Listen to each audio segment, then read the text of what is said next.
Halo Sobat Cuan, kumaha damang.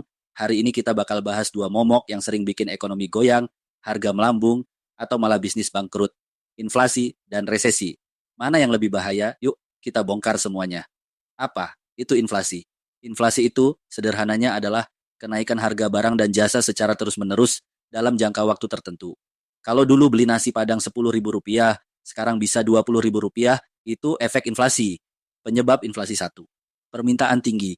Barang banyak dicari, stok terbatas, harga naik.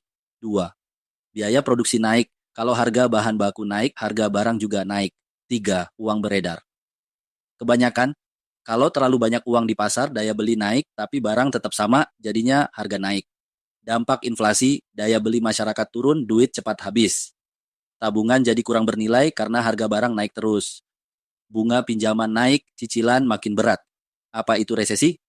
Resesi adalah perlambatan ekonomi dalam jangka waktu tertentu, biasanya ditandai dengan pertumbuhan ekonomi negatif selama 2 kuartal berturut-turut. Penyebab resesi satu, penurunan permintaan, orang takut belanja, perusahaan nggak bisa jualan, ekonomi mandek. Dua, krisis keuangan, bank nggak mau kasih pinjaman, bisnis kesulitan dapat modal. Tiga, faktor eksternal, perang, pandemi, atau gejolak ekonomi global bisa bikin resesi. Dampak resesi, banyak PHK karena bisnis kesulitan bertahan. Pendapatan negara turun, anggaran belanja pemerintah dipangkas, harga barang bisa turun, tapi daya beli masyarakat juga lemah. Mana yang lebih bahaya? Inflasi tinggi bikin harga naik, tapi ekonomi masih jalan. Resesi bisa bikin ekonomi lumpuh, pengangguran meningkat. Kalau dua-duanya terjadi bersamaan, itu namanya stagflasi, kondisi paling berbahaya buat ekonomi.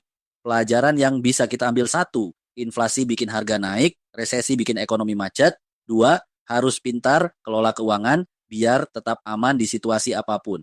Tiga, investasi di aset yang tahan krisis bisa jadi cara melindungi nilai uang. Disclaimer, informasi ini disampaikan untuk tujuan edukasi dan hiburan saja. Semua opini yang disampaikan adalah pendapat pribadi dan bukan nasihat keuangan atau investasi. Pastikan Sobat Cuan melakukan riset sendiri sebelum mengambil keputusan finansial. Jangan lupa like video ini, share ke teman-teman yang sering bingung soal ekonomi, dan subscribe buat info menarik lainnya dari Blog Cuan. Sampai jumpa di video berikutnya. Hatur nuhun Sobat Cuan.